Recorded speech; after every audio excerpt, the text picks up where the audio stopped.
The rain had been falling since afternoon, the kind that doesn't bother announcing itself dramatically. It just arrives and stays, soaking through everything, patient and indifferent. I remember standing on the front porch with a garbage bag in each hand, and my father's voice still ringing in my ears long after the door had slammed shut behind me. My name is Simon Skinner. I was 23 years old, 8 weeks pregnant, and completely alone. It hadn't started as a confession. I hadn't planned to tell them at all that evening. My mother had asked why I'd been looking so pale lately, why I'd barely touched dinner 3 nights in a row, why the smell of the lamb roast had sent me fleeing upstairs with my hand over my mouth. I'd fumbled through a dozen excuses: stress at work, a stomach bug, bad sleep. But my mother had always been able to read me the way some people read weather. She knew before I finished the third lie. What I hadn't expected was my father's reaction, not the anger itself. I'd braced for that. My father was a man of strong opinions, delivered loudly and with great certainty. What undid me was how fast it came. No pause, no breath, no moment where I could see him processing what I'd told him. Just a wall of cold fury and the words, "Not under my roof, not like this." My mother cried. She always cried when he used that voice, but she didn't step in front of him. She never had. My younger sister stood in the hallway doorway with her school bag still on her shoulder and watched me gather my things in those 2 garbage bags like I was a stranger robbing the house. She was 15. I kept thinking, "Don't say anything, Lily, just let it go." And she didn't say anything. That was almost worse. So there I was, porch steps, rain, 2 bags containing roughly 1/3 of my life. My phone had 17% battery. I had $62 and some change in my wallet. The father of my child was a man named Derek who had, upon hearing the news 3 days earlier, told me clearly and without particular emotion that he wasn't in a position to be involved, and then had stopped answering my messages. I sat down on the wet steps because my legs stopped cooperating. The house across the narrow strip of road, we lived on a quiet residential lane, the kind where everyone knows each other's recycling habits, had its porch light on. It was always on. I'd noticed that over the 2 years I'd lived with my parents after graduating. The man who lived there kept strange hours. I'd see his truck in the driveway at odd times.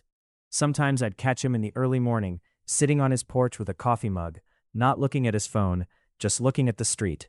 I found that remarkable. Most people couldn't sit still without a screen anymore. His name was Sam Glover. I knew that much. He'd helped her carry groceries in from the car during a winter ice storm without being asked. She'd called him a good neighbor, quiet but dependable. The kind of man, she'd said, who didn't need to announce himself. I didn't know what made me look up at his porch right then. Maybe it was the light. It cut a warm yellow rectangle across the wet pavement, and I was cold, and yellow light meant warmth, and I was out of options, and running on fumes, and 8 weeks pregnant, and sitting in the rain on my parents' front steps like some kind of discarded thing. He was there, sitting in the chair he always kept by the front door, a mug in his hands, and he was watching me. Not in the intrusive way, not the way that makes your skin prickle, just the way a person watches when they've seen something concerning and haven't decided yet whether to intervene. I think he'd been there a while. I don't know what my face was doing. He stood up, set his mug on the railing, and walked down his porch steps, across the road, and stopped at the bottom of my parents' steps. He was tall. I'd noticed that before. In the abstract way you notice things about neighbors you never really speak to. Dark hair, broad through the shoulders, the kind of steady stillness about him that made you feel like the world had briefly stopped moving when he was nearby. "You need somewhere to go tonight?" His voice was low and even, like he was trying not to startle something. I stared at him. "I've got a spare room," he said. "No strings, you can say no." I didn't say no. He carried both bags without asking. I followed him across the road, in the rain, feeling simultaneously like the most pathetic version of myself, and somehow also like something was just barely, tentatively, beginning to be okay. His house was clean in a way that felt lived in rather than staged. Books on the shelves. A pair of work boots by the door. The kitchen smelled like something had been cooking, something with herbs, worn and settling. "Sit down," he said, nodding toward the kitchen table. "I'll get you a towel. Are you cold? You look cold." "I'm fine," I said, which was so obviously untrue that I felt ridiculous saying it. He didn't call me out on it. He just disappeared down the hallway and came back with a large towel and a dry sweatshirt and put them both on the table in front of me. Then he turned back to the stove and stirred whatever was in the pot and said, "You don't have to tell me anything, but I'm going to feed you, if that's all right." Something in my chest cracked open a little at that. "That's all right," I managed. We ate soup at his kitchen table, a proper thick vegetable soup with bread on the side, and he didn't ask me any questions, not a single one. He talked a little about the rain, about how the street always flooded near the corner when the drains backed up, about a book he'd been reading. Easy things, things that didn't require anything from me. By the time the bowl was empty, I felt almost human again. "The spare room is at the end of the hall," he said, collecting the bowls. "There are clean sheets on the bed. Bathroom's next door. There should be everything you need in the cabinet. If there's anything missing, let me know." I looked at him, really looked at him for the first time. He had calm, dark eyes, the kind that seemed to process everything but give very little away. A scar along his jaw, small and old. He looked maybe 30, perhaps 31 or 2. There was something deeply settled about him, like a tree that had grown its roots down a long way and couldn't be easily moved. "Why are you doing this?" I asked. He considered that, unhurried. "Because you needed it," he said, "and because no one should have to sit in the rain alone." I'd told myself it was temporary. I'd figure something out, a friend's couch, a cheap weekly rental somewhere, anything.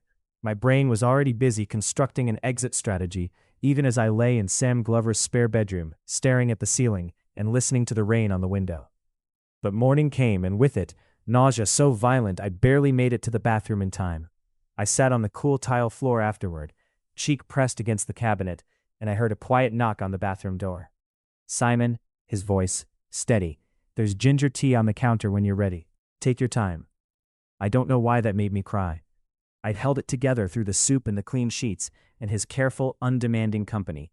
But ginger tea knocked something loose in me, and I sat on that bathroom floor and cried in a way I hadn't since the whole thing started. Ugly, relieved, exhausted crying, the kind you do when you've been holding yourself so tightly that the moment something kind happens you simply collapse. He didn't open the door. He didn't say anything else. He just waited. When I finally came out, the tea was there, hot and smelling of ginger and honey, and Sam was at the kitchen counter, reading and minding entirely his own business. He glanced up when I appeared, clocked whatever my face was doing, and went back to his book. "You can stay," he said, turning a page, "as long as you need." I sat down at his kitchen table, wrapped my hands around the mug, thought about all the reasons that was a terrible idea and a wonderful idea simultaneously. "I should tell you something," I said. Only if you want to. I'm pregnant." It came out steady, which surprised me. "That's why, last night, my family didn't take it well." He looked up then, met my eyes. Nothing in his expression shifted the way I'd braced for. No awkward rearranging, no sudden computation of how this changed things. "How far along?" he asked. 8 weeks. A nod. "Are you getting prenatal care?" "I had a first appointment. I need to schedule the next one." "Right." He closed his book. "Well, you're welcome here. That doesn't change anything." It was such a simple thing to say. I'd been bracing for so long, for arguments and qualifications and people reassessing whether they wanted to be involved. That simple kindness kept catching me completely off guard. I stayed. The days found their shape, gradually. Sam worked as a structural engineer. He'd often leave early in his truck and come back in the late afternoon with blueprints or site reports tucked under his arm. Sometimes he worked from home, spread out across the dining table with a laptop and paper coffee cups, and a focused silence that I learned quickly not to interrupt unnecessarily. He wasn't unfriendly. He just moved through the world at his own pace, with his own internal rhythm, and once I understood that about him, I found it oddly comfortable rather than isolating. I worked remotely, graphic design, freelance, enough to get by in ordinary circumstances. And I set up my laptop at the far end of the kitchen table, and we would sometimes spend whole afternoons in the same room without needing to speak, and it was the least lonely I'd felt in months. He cooked, most evenings. He was methodical about it. Mise en place, everything prepped before anything hit the heat, recipes approached with the same steady precision he seemed to bring to everything. The first time I offered to help, He handed me a wooden spoon and showed me exactly what he needed done with the kind of patient, clear instruction that made it feel like collaboration rather than charity. I learned that he liked his coffee black and strong and made it precisely the same way every morning, that he had an old record player in the corner of the living room and would put vinyl on in the evenings. He had eclectic taste, jazz and folk, and occasional old soul records, that he had a cat named Orbit, a gray and ancient creature who had initially regarded me with profound suspicion, but had by the end of the first week taken to sleeping on the end of my bed. I learned, slowly and in pieces, a little of his story. He'd lived in the house 4 years. Before that, a city apartment, a relationship that had ended badly, a period of difficulty he referenced only obliquely and never dramatized. He had a sister he called every Sunday, a handful of close friends he seemed to see rarely but valued deeply. He asked about me too, gently, over meals, never pushing. I told him about my graphic design work, about the clients that frustrated me and the projects that I loved, about my sister Lily, who had texted me 3 days after everything happened, just 2 words, "I'm sorry," about how I'd grown up wanting to be a book illustrator and had gotten sidetracked into commercial work and sometimes missed the other thing. "Do you still draw?" he asked one evening. We were doing the dishes. He washed, I dried, a division we'd fallen into without discussion. Sometimes, sketchbooks mostly, nothing serious. I'd hesitated. Showing anyone my sketchbooks felt like letting them read my diary. But Sam had this quality, an absolute absence of judgment, a sense that whatever you showed him would be received with honesty and care. So I brought the current one down from my room and laid it on the table, and he sat with his coffee and went through it slowly and quietly. And when he finished, he closed it and set it carefully on the table and said, "These are beautiful, Simon. You should be doing this." Nobody had said that to me in a long time. Maybe nobody had ever said it in quite that way, not as encouragement or kindness, but as a simple statement of fact. By 12 weeks, the morning sickness had begun to ease, and something else had quietly begun to take its place, the growing reality of what was happening to my body and my life. The pregnancy had felt abstract at first, a fact rather than an experience. But as weeks passed, it became less abstract. The appointments, the ultrasound images folded in my jacket pocket, the way my body was slowly but inexorably changing. Sam drove me to my 12-week appointment. I hadn't asked him to. I'd been planning to take the bus. But the morning of the appointment, he'd simply appeared in the kitchen with his keys and said, "I'll drive you," in that matter-of-fact way he had that didn't leave much room for argument, but also never felt like coercion. In the waiting room, he sat beside me and scrolled through something on his phone, and didn't try to fill the silence with false cheer. When the midwife called me in, he stood up and looked at me with a quiet question in his eyes. Did I want him to come? And I nodded, because I did, because the alternative was doing this alone, and I'd been doing so many things alone lately. When we heard the heartbeat, he didn't say anything. Neither did I, but I felt his hand find mine in the dark of that room, a brief, steady pressure, and I held on. Outside in the car park, I sat in the passenger seat and stared at the ultrasound image for a long time. Sam sat in the driver's seat and didn't start the engine. "It's real," I said finally, which I knew was obvious, but I needed to say it.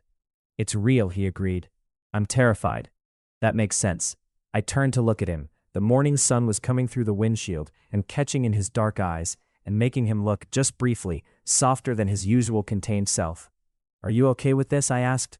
"Being involved in all this? You didn't sign up for any of it." He took his time answering. He always did. I'd come to trust those pauses. They weren't evasion. They were just him thinking carefully before he spoke.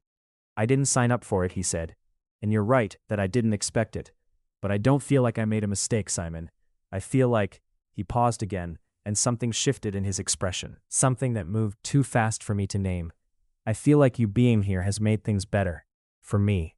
I didn't know I needed that. I didn't know what to do with that, so I tucked it away carefully, like the ultrasound image, like something I'd need to come back to and examine more slowly." My mother called it 14 weeks.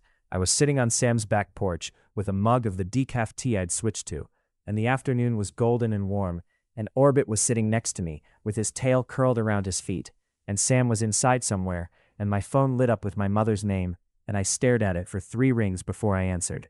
She cried. She'd been crying since the first word, it sounded like. She said she was sorry. She said she'd been fighting with my father. She said that Lily had refused to speak to him properly for 2 weeks, which surprised me and filled me with a fierce, complicated love for my 15-year-old sister. She said she wanted to see me. I didn't say yes immediately. I said I needed to think about it. When Sam came out with refills for both of us and found me staring at the garden with the phone in my lap, he sat down and waited. My mother called, I said. How was it? She wants to see me. She apologized. I turned the mug in my hands. I don't know what to do with that. Part of me wants to just go back, accept it, be grateful. But another part of me is angry that she let it happen at all. She could have stopped him. She never stops him. Sam nodded slowly. Both things can be true, he said. She can be sorry, and it can still have hurt you. Is it okay to still be angry at her, even if she's apologizing? Yes, he said, without hesitation. Of course it is. I exhaled. People aren't great at telling me that. Everyone always wants to push toward forgiveness as fast as possible, as if my feelings are an inconvenience that needs resolving. Your feelings aren't an inconvenience, he said. They're information. You get to feel them, and then decide what to do. I looked at him. You're surprisingly wise for someone who claims to just be a structural engineer. The corner of his mouth did something that was almost a smile. Almost. Sam smiled the way he did most things, quietly, partially, only as much as necessary. But I'd begun to find that restraint more expressive than other people's open grins. I'd begun to look for it. I met with my mother 2 weeks later, at a coffee shop in the next neighborhood, neutral ground. Sam offered to drive me and I said I was fine with the bus, and he said, I'll drive you, in that tone that settled the matter gently and without drama, and I let him. She looked older. My mother was 51, and had always seemed ageless to me in the way that parents do, until suddenly they don't. She stood up when she saw me, and looked at my stomach, just barely showing now, a gentle rounding, and her face did something complicated and human and difficult to watch. We sat for 2 hours. She told me things about her own marriage that she'd never told me before, things that made me understand her choices more, while also making me angrier about them in a different way. She said my father had not changed his position, but that she had told him clearly for the first time what she thought of it. She said Lily wanted my number, if I was willing. I gave her Lily's share of my number. I told her I needed more time before I'd know what I wanted with her. She nodded like she'd expected that, and deserved it. On the way home in the truck, I sat quietly and watched the streets go by. That was hard, Sam said. Not a question. Yes, I said. But I think it needed to happen. He drove for a while. The radio was on low, something old and unhurried. Then, you did well. How do you know? Because you went. Because you were honest. Because you're still thinking about it rather than just putting a tidy ending on it. I pressed my head back against the seat and closed my eyes. I'm so tired of people needing things from me, I said. My parents, Derek, the pregnancy, figuring out my life. I'm just tired. Then rest, he said simply. You don't have to figure any of it out tonight. We drove the rest of the way in comfortable quiet, and I nearly fell asleep in the passenger seat. And when we got back to the house, Sam made dinner while I lay on the sofa, under a blanket with Orbit on my feet.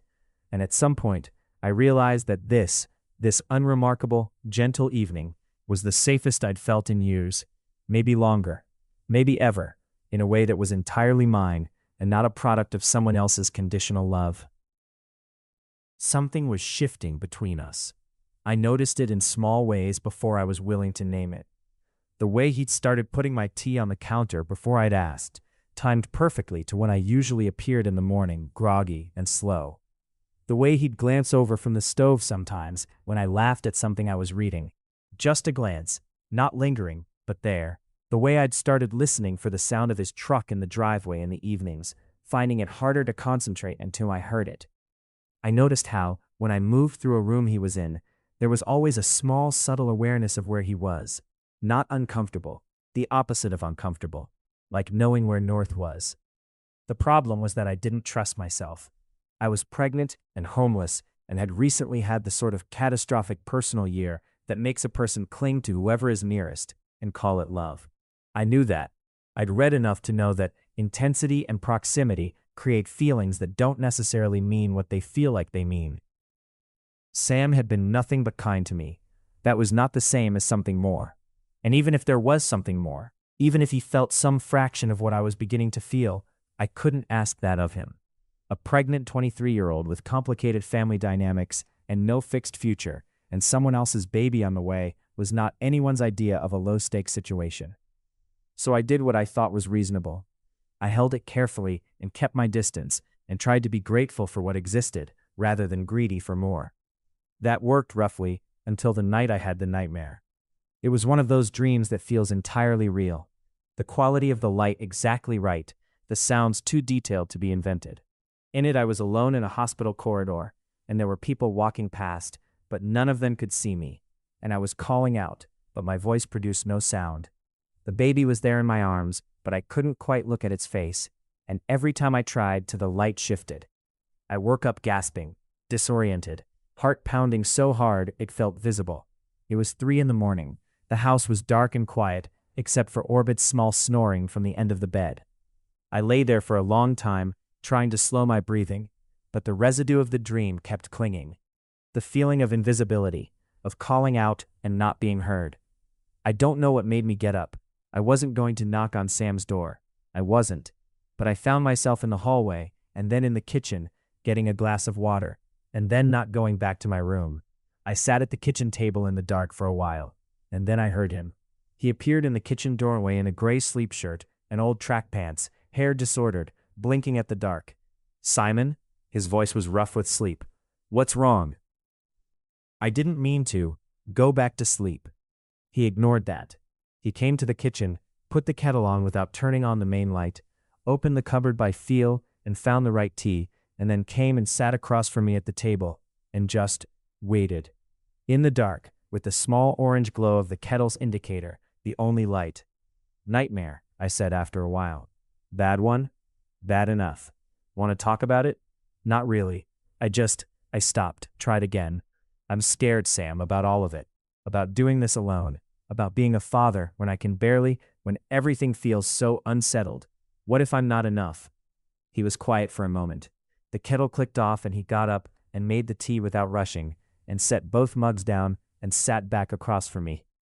"I don't think the right question is whether you're enough," he said. "The question is whether you'll try. And you will. I've watched you.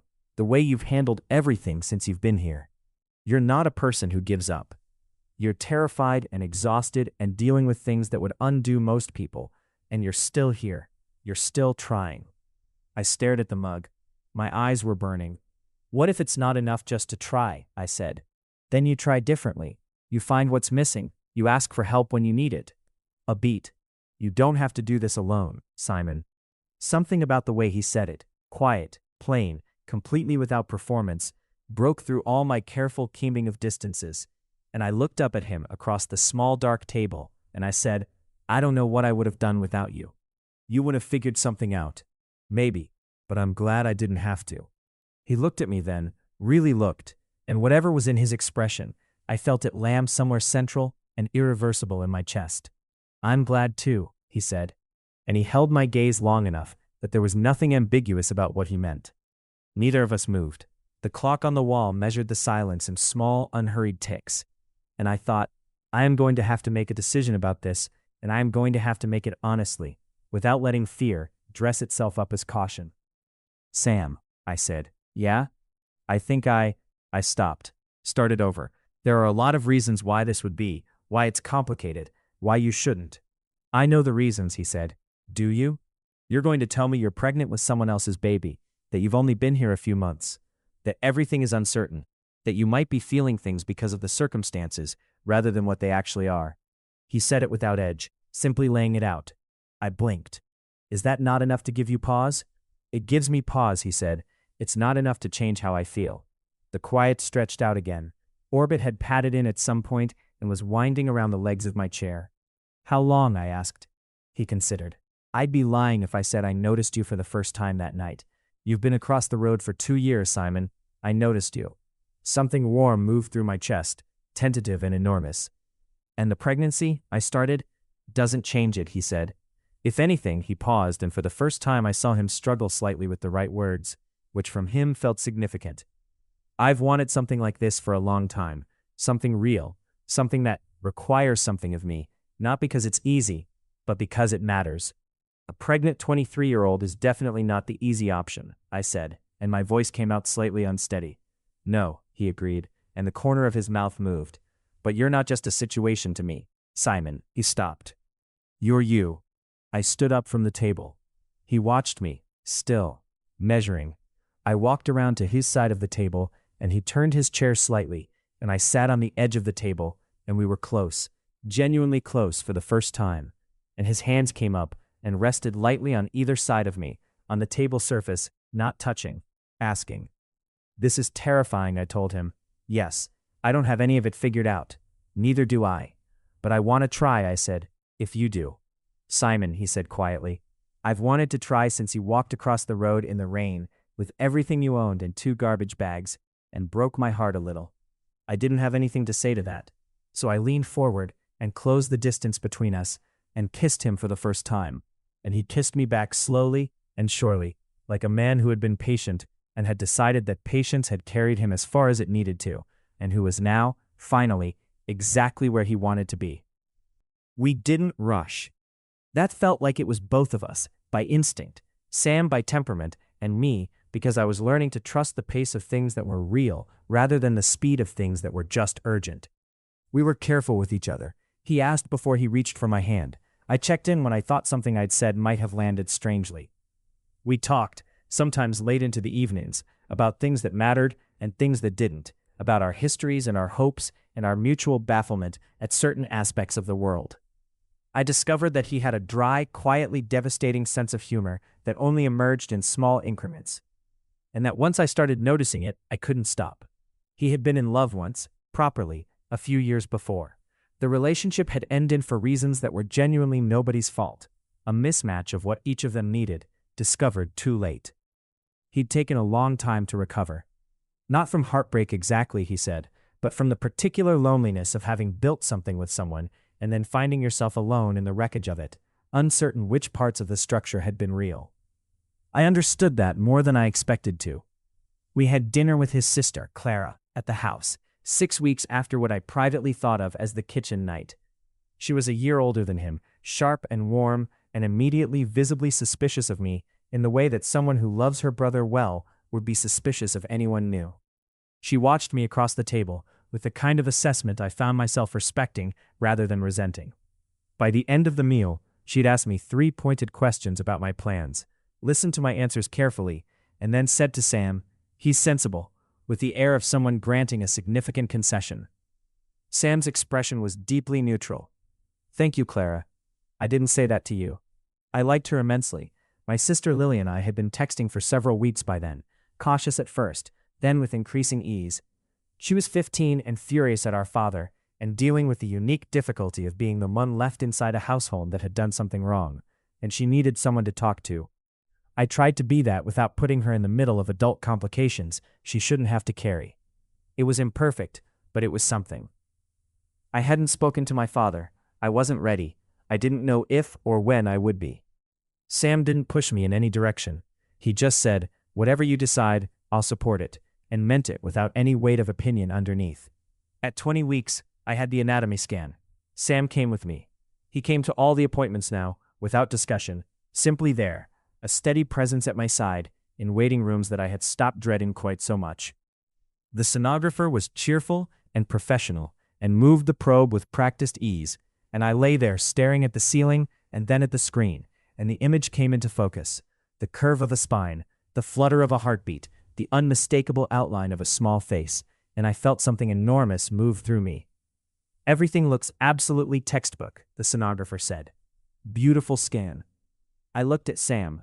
He was looking at the screen with an expression I had never seen from him before.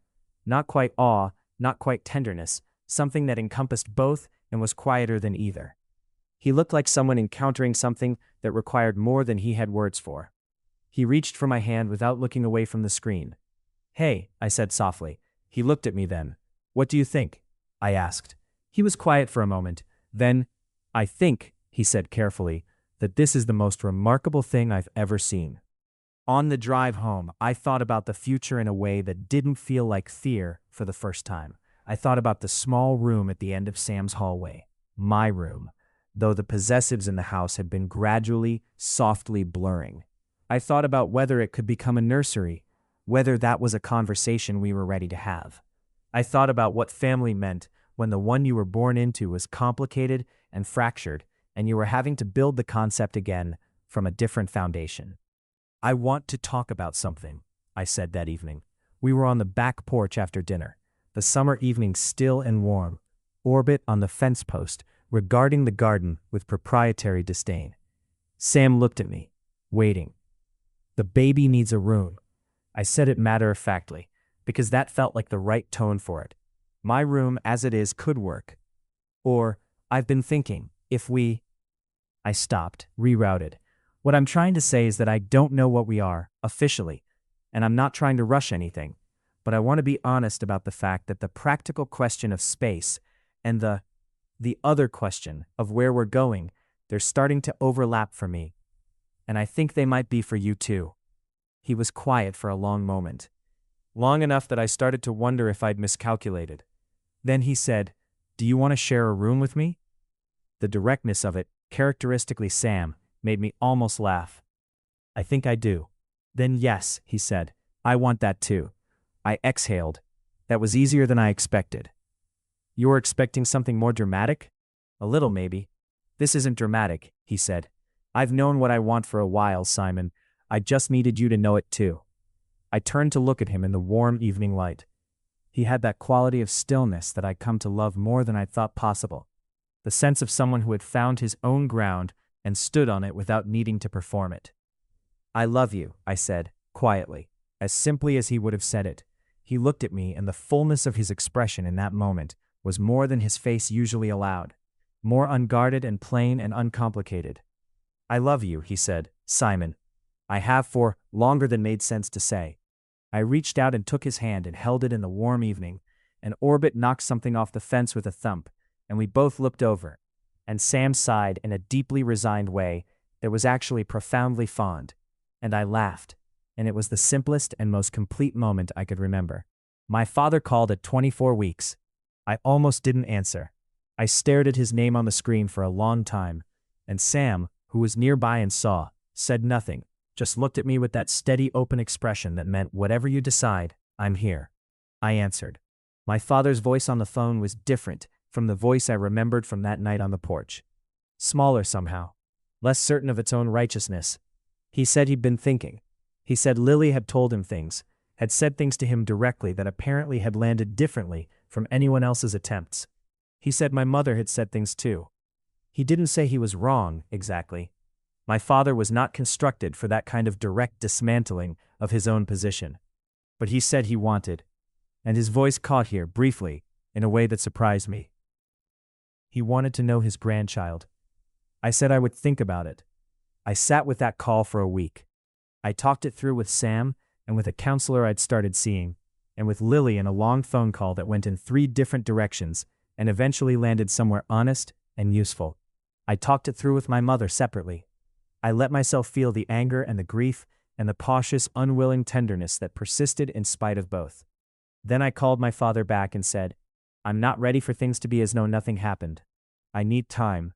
I need you to understand what you did, and if you're willing to do that work, actually do it, not just apologize so that things are comfortable again, then yes, we can try."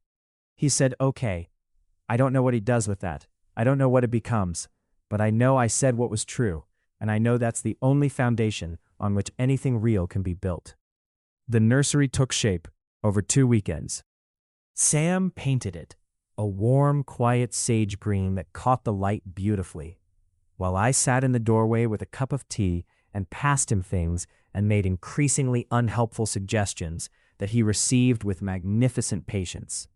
We assembled the crib together on a Sunday afternoon with a particularly incomprehensible set of instructions that Sam decoded with engineering precision, while I provided moral support and occasional sarcasm. Clara came and brought a mobile she'd made herself, hand-painted little wooden shapes on string, moons and birds and abstract forms in muted colors. She hung it up and stood back and looked at the room with an expression I recognized as satisfaction. "It's good," she said, which from Clara was effusive. Lily came to visit at 26 weeks, My mother drove her, stayed for exactly the amount of time required to be polite and not more, which I appreciated for its honesty. Lily was taller than I remembered and more herself than ever, fiercely opinionated, acutely observant, wearing a t-shirt for a band I'd never heard of, and regarding Sam with the carefully maintained skepticism of a protective younger sibling. By the end of the afternoon, she'd beaten him twice at a card game he'd underestimated her at, and he'd accepted the losses with admirable grace, and she'd told me, quietly, while we were in the kitchen, "He's okay. He's actually okay," which from Lily was an endorsement of the highest order. I hugged her for a long time before she left. The call came on a Monday evening in early autumn, 3 weeks before my due date, while I was reading in the living room and Sam was doing something at his desk. Not the gradual onset I'd been mentally preparing for, more a sudden, unmistakable certainty that things were beginning, that the timeline I'd been holding in my mind had just become real. Sam was in the living room within 30 seconds of my calling his name. He took one look at me and picked up the hospital bag from its spot by the door. He'd put it there a month ago, positioned it there himself after he'd checked and rechecked everything was in it, and held out his hand. "Ready?" he said. "No," I said honestly. "That's okay," he said. "Let's go anyway." The labor was long. I won't pretend otherwise. It was long and difficult, and there were stretches of it where I found the edges of things I hadn't known I had. Endurance, and something underneath endurance, a bedrock of just continuing regardless. Sam stayed the whole time. He didn't try to make it into something it wasn't. He didn't perform cheerfulness or minimize what was happening. He was simply present, in that absolute way of his, holding my hand when I wanted it and giving me space when I needed that instead, and talking to the midwives with the same calm clarity he brought to everything. After a labor that had spanned the whole of the previous day and most of the night, my son arrived. They placed him on my chest, and I looked at his face, scrunched and furious and shockingly completely real, and I became someone different from who I had been. Not unrecognizably different, but different at the center, in the way that some experiences don't add to who you are, but reorganize everything already there into a new shape. "Hello," I said to him, because it seemed like the thing to do. He was not impressed by my hello. He was very small and very loud, and completely miraculous. Sam was beside me, close. I looked up at him. His eyes were bright in a way I hadn't seen from him before, and his hand was on my shoulder, and he was looking at my son with an expression so undefended it made my throat ache. I'd had 3 names in consideration for months. We'd discussed them, Sam and I, without either of us making a final declaration, holding them loosely, but in that moment, looking at this particular face, one of them settled into place with the quiet certainty of the right thing. "Elliot," I said. "His name is Elliot." Sam squeezed my shoulder, in my ear, quietly, just for me. Perfect. We brought Elliot home on a Wednesday. In the car seat we'd spent 40 minutes researching, and had been tested by Clara, who worked in childcare, and had very specific opinions about latch mechanisms.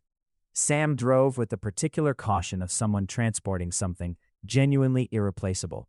I sat in the back beside the car seat and kept checking that Elliot was breathing, which he was, continuously, with the reliable diligence of the newly arrived. The house had been cleaned and the fridge had been stocked. Clara's doing, I discovered. The nursery smelled of the lavender oil I'd been diffusing in there for weeks. Orbit appeared in the hallway, regarded the carrier with the expression of a deity encountering an unexpected development, and then retreated with dignity. Sam made tea. Of course he did.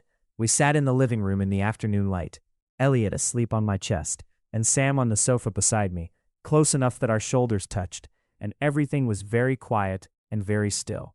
"Thank you," I said after a while. Sam looked at me. "For all of it," I said.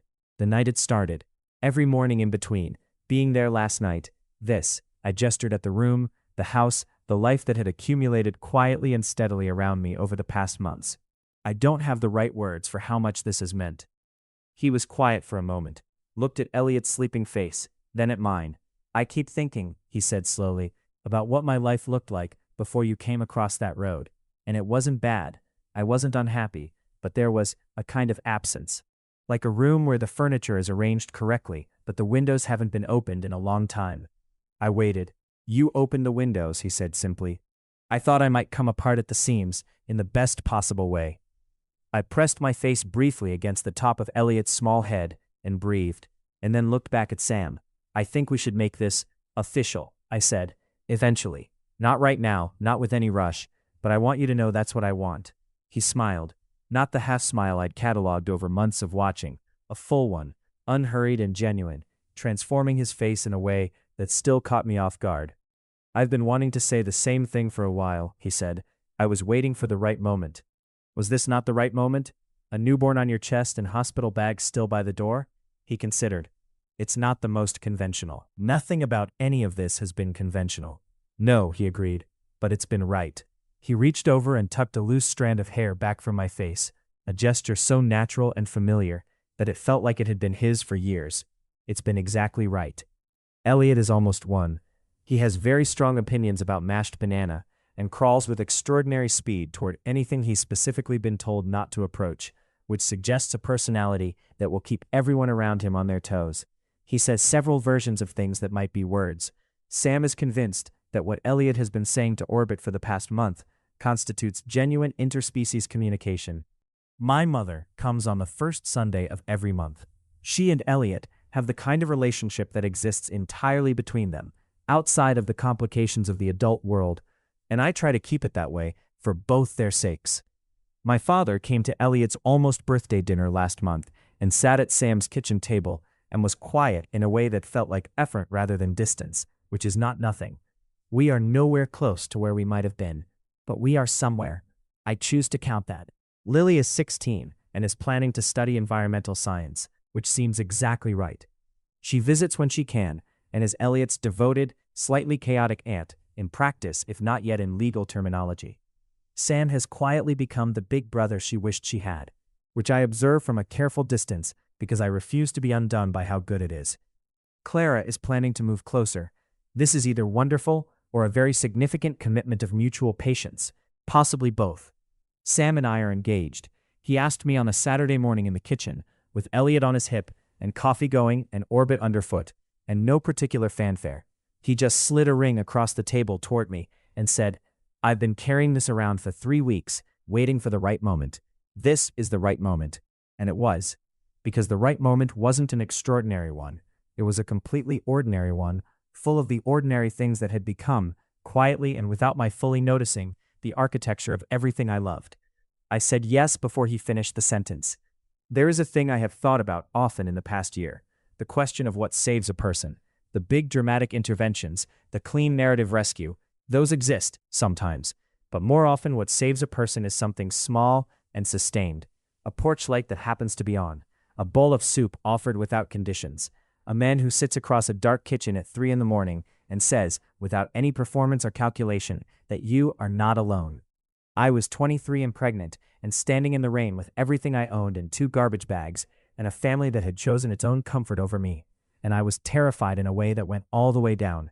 And the thing that changed wasn't some grand reversal.